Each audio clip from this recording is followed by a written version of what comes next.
Hello everyone. I'm here to give you kind of an explanation of what happened last Friday. Um, the Bureau of Labor Statistics is a governmental agency tasked with measuring a lot of different economic data, some of which has to do with the employment sector of the United States. And the first Friday of every month, the Bureau of Labor Statistics reports on the employment situation for the United States for the previous month. So, for example, last Friday, which was the 2nd of February, the Bureau of Labor Statistics reported on what happened in the employment sector in January of 2024. And it was kind of a surprise. The data was stronger than it was expected. Now, some of the important statistics that comes from this report is something called non-farm payroll employment. And that's just a statistic that tells you how many jobs were created on net for in a given month. So some jobs were lost, some jobs were gained, but did on net the United States gain or lose jobs for that month?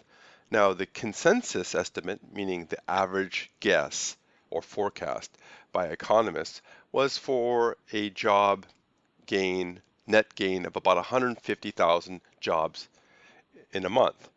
And it turned out it was well over that. It was double that. It was 350,000 jobs were created in January, which is big. Now, keep in mind, this data is what you would call seasonally adjusted. So you see the seasonally adjusted right here. Oops, come on, little pen. Let me change that to red so you can see a little bit better. So seasonally adjusted, that takes into account that job growth, ebbs and flows in a particular pattern. Um, for example, in January, there tends to be a lot of layoffs after holiday season hiring. So the question is that typical dip in January, you take that into account and you kind of filter that out. And then what you're saying, okay, after we take into account that typical dip in January, did the US gain or lose jobs? And in this case, it gained jobs, a lot of jobs. Now, what you see here, this graph shows how the non-farm payroll employment has changed well back since 2008. And of course, you see this huge blip here, and that has to do with COVID.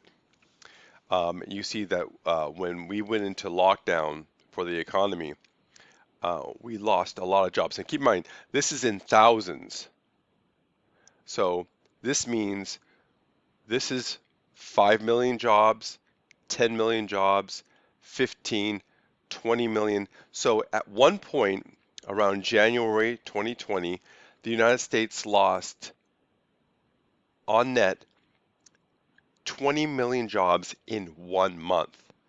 And you could see how big a hit the economy was taking at the time. Now we bounced back quickly, as you could see here, we bounced back quickly, but in the moment, who knows, who knew the what the future had in store.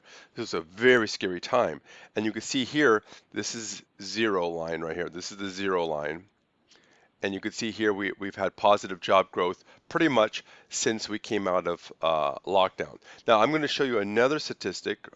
That's just a zoom in. This is the same data, but instead of going back to 2008, we're going back to 2022, and I'm showing you in bar chart right here. And you can see here this last data for January of 2024, that was the 353,000 jobs, 353. I'm writing with my mouse pad, so that's why it's looking a little bit sloppy. So 300, that's K for 1,000. So 353,000 jobs in January. Now that's a lot. And you could see just from this time frame I'm showing you right here, all these job numbers are positive, so meaning we've had positive job growth for quite some time. Now, what's important for you to understand is this. You got this, I'm going to draw a line. I'm going to put this line right at about 150,000, right here. So notice how this line is about at 150,000 jobs. The reason why I'm saying 150,000 jobs is because the United States has to generate at least 150,000 jobs a month in order to absorb new people coming into the labor market, either new people or people re-entering the labor market. For example, you're a recent college graduate and you were going to school full time and you graduate and now you start looking for work. You are a new college, you are a new job entrant into the labor force. You're a retired person and you decided to take a new job, work part time. You're a re-entrant into the job. So, bottom line is, we need to generate job openings in order just to have jobs available for those people coming into the workforce. And it's estimated that if you want to keep the unemployment rate steady, meaning you don't want it to increase, the U.S. has to generate about 150,000 jobs in order to do that. And so you could see what's interesting is that the United States we've broken that threshold for this entire time period. So all of these job months you see here, all of these are above 150,000, with maybe the exception here and here, which is great. And this is fantastic. Anything above 150,000 means that the U.S. economy is doing rather well. So that's a big plus. The other thing too, I've heard in different circles that sure the United States is generating jobs. That's just because it's due to government spending and government jobs. That's not true. Of the 353,000 jobs that were generated right here, over 80% was in the private sector. And so you can see here this breakdown right here. So this is in January, this is the 353,000 jobs generated. You could see government contribution to this was only 36,000 jobs in that month. So the vast majority was private sector jobs. So just keep that in mind. Some other statistics that's come out from this report is the unemployment rate. That's the number of unemployed people divided by the labor force. And you can see here the unemployment rate spiked at about 16 or almost 15% during COVID. And then it came down, which is good. And you could see it came down finally to what we saw before COVID, right around here. And this has been a rather low unemployment rate since then. And from, I guess, presidential politics, you could see this is roughly, let me get a straight line here. This is roughly when Obama took over right here.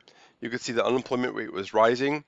And then during Obama from 09, which is, he was elected in November 2008, but took office in January 2009 to January 2017.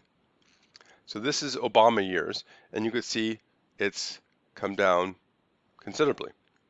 Then Trump takes over, and you could see that the unemployment rate did continue to go down, right? As you could see that, but then COVID hit, and this is when Biden took over right here. And you could see during the Biden administration, it fell and it's remained steady at an extremely low rate since then. The other big statistic that comes out is average hourly earnings. This is the percentage, year-over-year percentage.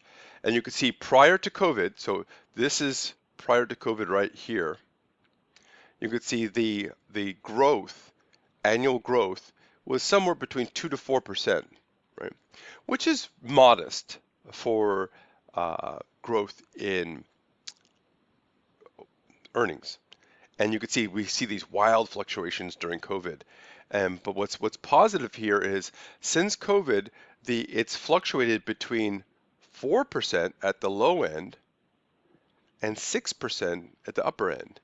And that's good job earnings growth, wage earnings growth, that we've seen. So overall, this has been a very positive report, and this could play big in if this trend continues for the presidential elections.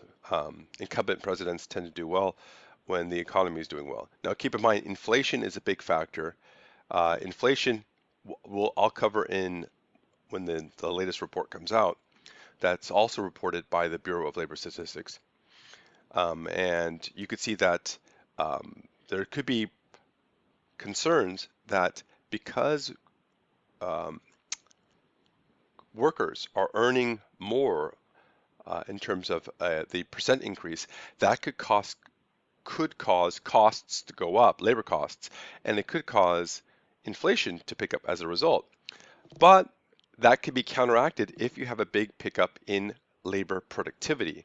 And that's another economic indicator that I'll report on when that data comes out. So you can see here, there's lots of things happening every day, and they can have big impacts on things like presidential elections, layoffs, inflation, that sort of thing.